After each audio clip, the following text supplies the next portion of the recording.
Is there a risk that deleveraging could quickly morph into re-leveraging, Shehzad, now that the PBOC have embarked on something of an easing cycle, or is it targeted to avoid that?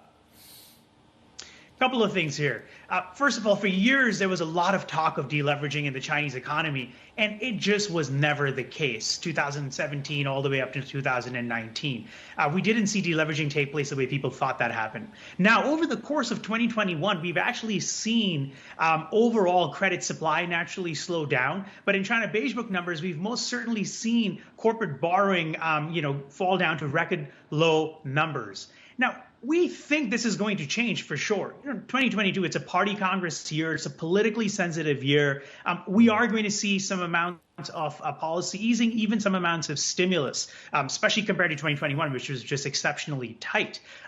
My feeling, however, is that the stimulus is going to be a lot more narrow, a lot more targeted, and a lot shorter in duration than markets currently expect. I think people have really overhyped, the analysts have really overhyped this idea of a big China stimulus that's about to come in this year.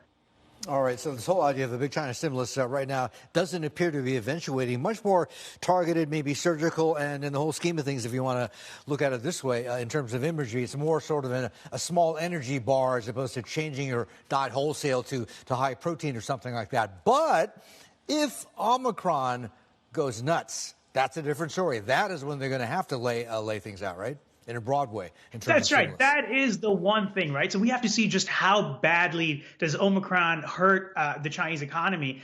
If that were to happen, yes, that's the biggest caveat there. All bets are then off. Then perhaps we get a much bigger push, at that point within the economy. I will caution again, of course. Would that mean that that's the new normal? Are we going to get the big infrastructure spending and the big a lot of liquidity being pushed into the economy the way we saw after 2017? Still probably not. I think it's important to acknowledge that we're working with a different playbook now. I think a lot of the policy planners out in Beijing, that old playbook of high investment, high debt, that model, I think it's gone. It's out the window.